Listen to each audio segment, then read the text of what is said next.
Bien, tu fais, Billy les Kamalobana et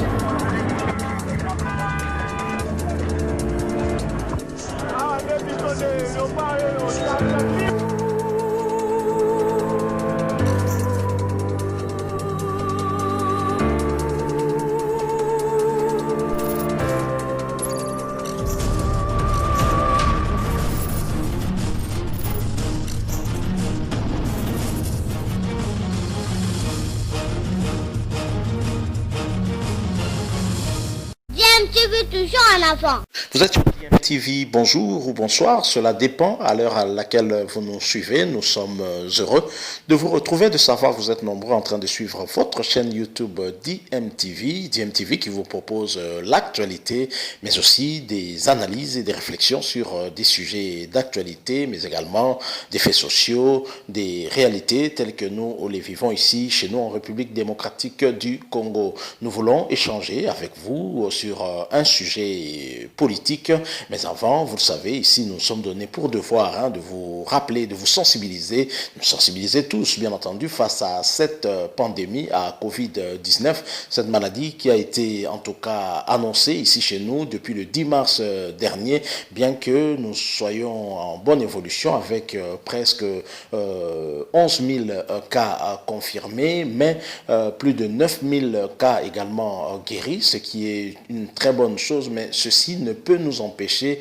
de continuer en tout cas à respecter des mesures barrières, gage en tout cas d'une bonne protection, parce que la prévention en tout cas reste le meilleur moyen pour prévenir cette maladie et le meilleur moyen bien évidemment pour briser la chaîne de contamination. Continuons donc à être vigilants et à nous protéger pour protéger également nos familles. Dépassement budgétaire à la présidence, un sujet en tout cas qui a fait le tollé et qui préoccupait en tout cas plus d'une personne quand on sait la modicité du budget national, du budget, et lorsqu'on voit que l'institution président de la République consomme plus que ce qui était prévu, ça inquiète d'autant que il y a même des analystes ou des observateurs qui estiment que l'on devrait également jeter un œil sur l'organisation de la présidence, auditer la présidence de la République afin de tirer des responsabilités par rapport à ce dépassement, parce que ça pourrait en tout cas cacher des détournements de fonds au niveau de la présidence. Ces propos, ou en tout cas ce point de vue, n'est pas le mien, mais c'est d'un politique, un analyste, monsieur Hubert Kabassou Babou, un ancien du RCD, proche d'Azarias Roubaix-Roy, qui s'est exprimé en tout cas sur la question et qui a donné son avis. C'est ce que je vous propose de suivre. Ensuite, nous allons revenir pour analyser ces propos par rapport à cette problématique du dépassement budgétaire au niveau des institutions, particulièrement au niveau de l'institution président de la République. Il faut dire que le président de la République est une institution, mais la présidence de la République est un service de l'État, tout comme d'autres services de l'État existants. Alors, je vous propose donc de suivre Hubert Kabassou Babou. Ensuite, nous allons revenir pour analyser ses propos et clôturer notre sujet d'aujourd'hui. Je rappelle que vous suivez DMTV, votre chaîne YouTube. Vous qui n'êtes pas encore abonné, s'il vous plaît, n'attendez plus, cliquez sur le bouton en rouge où il est écrit s'abonner et vous deviendrez donc abonné de DMTV. N'oubliez pas aussi de cliquer sur la petite cloche de notification, elle apparaîtra juste après que vous soyez abonné. Suivant Kabassou Babou, nous nous retrouvons tout de suite après. Les documents, les rapports du ministère du Budget démontrent que le service présidence de la République, dans la rubrique budgétaire des rémunérations, a consommé pour les 8 mois 55 millions de dollars. Pour 8 mois seulement, 55 millions de dollars sur des crédits de 12 mois de l'ordre de 50 millions de dollars. Ça veut dire qu'en 12 mois, ils ont calciné, ils ont ingurgité les projections ou les allocations budgétaires. C'est-à-dire les allocations, les crédits permis par la loi. C'est-à-dire la loi, c'est la loi. C'est la loi. C'est la loi financière.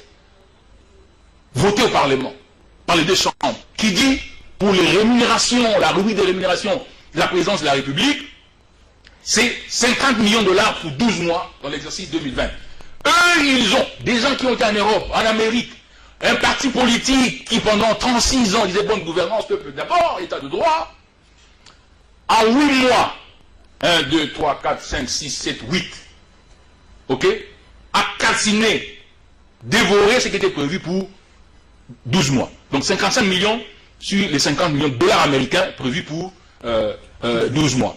Et les experts en cette matière, moi je suis un ancien administrateur et directeur financier, j'ai étudié la gestion budgétaire à l'Institut supérieur du commerce, c'était un cours de pondération, je crois, 10 ou quelque chose avec Chantraine, je me rappelle le nom du professeur, M. Chantraine, un Belge, je crois, le cours de gestion budgétaire. Dans les processus de bonne gouvernance, le mécanisme de bonne gouvernance, le premier rempart, c'est le référent budgétaire. Quand vous êtes administrateur, gestionnaire financier, la première dimension, avant même d'engager, avant même de regarder la trésorerie, c'est le budget. On regarde, est-ce qu'il y a encore des crédits?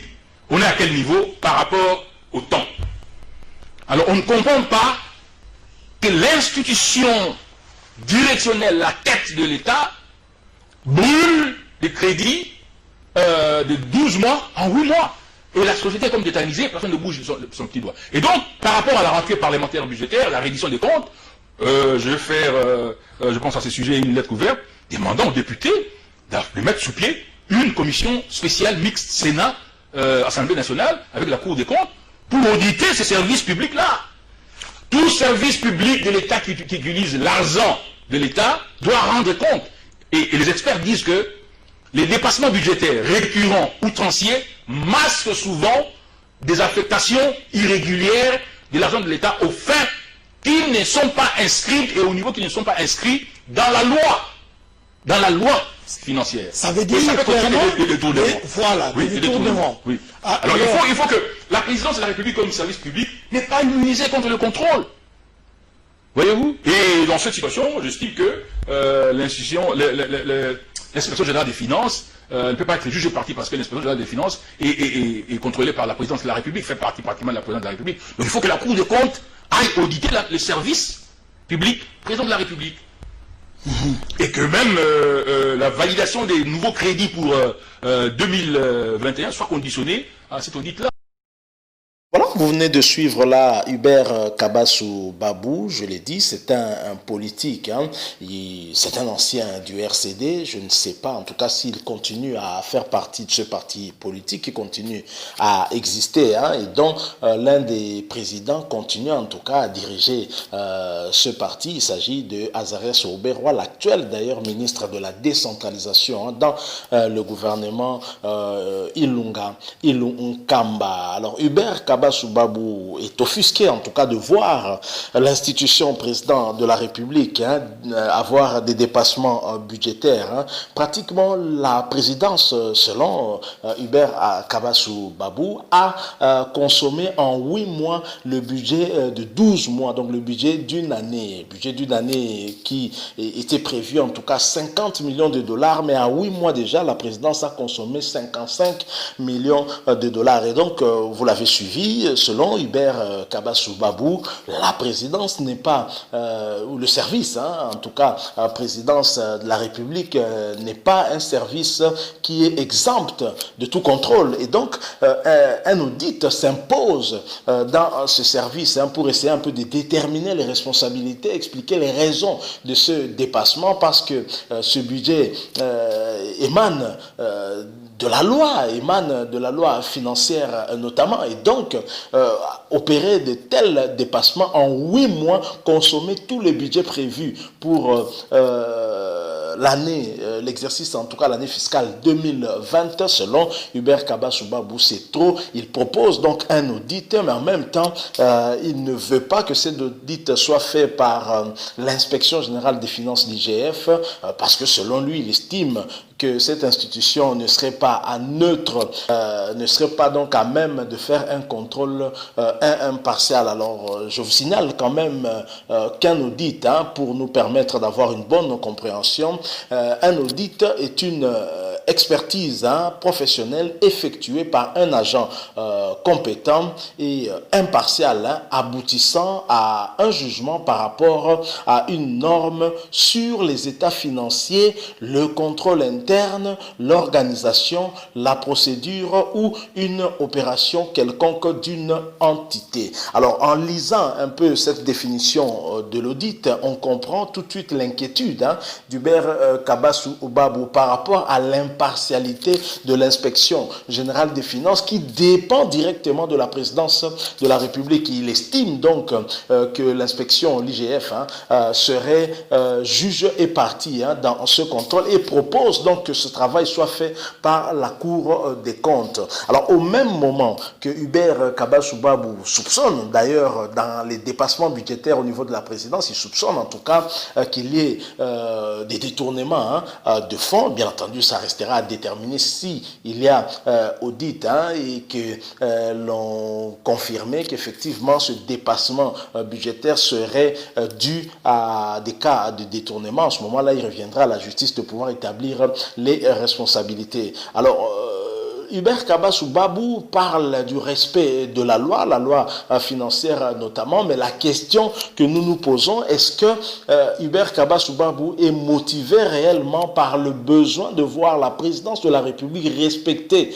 la loi dans le cas d'espèce, ou alors c'est une analyse orientée en tout cas politiquement, parce qu'on n'est pas proche de Félix Tshisekedi, parce que je l'ai déjà vu lancer des pics contre l'UDPS par exemple. L'UDPS n'a rien à voir avec le dépassement budgétaire à la présidence. Évidemment, l'UDPS en tant que parti politique, en tant que fait privé, n'a rien à voir avec le dépassement budgétaire au niveau de la présidence de la République. J'imagine qu'au niveau de la présidence de la République, tous les agents qui y travaillent ne sont pas de l'UDPS, mais dans les propos d'Hubert Kabassou Babou, on sent comme un problème particulier avec ce parti, l'UDPS. Il nous rappelle même qu'un parti qui a fait 36 ans dans l'opposition et qui promettait l'état de droit, voilà. Et donc là, on a un peu des doutes sur ces analyses. Alors la question que nous nous posons, est-ce que la présidence de la République, être auditée par la Cour de compte, est-ce que c'est aussi légal, la proposition qu'il est en train de faire? Parce qu'en même temps, il dit que l'IGF ne serait pas impartial et donc serait jugé partie au cas où un audit devrait être fait au niveau de la présidence. Alors, est-ce que la proposition qu'il fait, il attire d'où? Est-ce qu'il attire de la loi? Rien n'est sûr qu'il tire cette proposition de la loi, mais en tout cas, il s'est exprimé, il a donné son point de vue. D'accord quand même avec lui sur le fait que ce dépassement budgétaire ne peut pas s'expliquer, en tout cas au vu des problèmes financiers que le pays a, surtout en cette période de pandémie à Covid-19 qui a nécessité en tout cas à la République de sortir un peu plus des moyens. D'autres contraintes, vous savez, des problèmes sécuritaires qui exigent un peu plus de moyens de la part de l'État congolais. Est-ce que c'est normal qu'au niveau de la présidence, on consomme un budget d'une année en 8 mois? C'est quand même un vrai semblable. Donc on a consommé tout le budget seulement en 2/3 du temps et c'est vraiment compliqué. Je pense que au niveau de la présidence, on devrait quand même aussi rendre compte, parce qu'il s'agit de l'argent du contribuable congolais. Donc voilà le sujet que nous avons voulu échanger rapidement avec vous par rapport à cette problématique de dépassement budgétaire au niveau de la présidence et de l'avis, de l'opinion de Hubert Kabassou Babou. Je l'ai dit, un ancien du RCD, proche donc de Azarias Rouberois. Et donc, si vous avez aimé, laissez-nous un like, mais surtout réagissez également au travers des commentaires. Surtout, abonnez-vous sur votre chaîne DMTV. Cliquez également sur la cloche de notification, elle apparaîtra juste après que vous soyez abonné. N'oubliez pas non plus de continuer à vous protéger, continuer à adopter ce comportement responsable qui veut que vous respectiez des mesures barrières telles que dictées par nos autorités, parce que la prévention est notre meilleure alternative, en tout cas face à cette maladie, à Covid-19.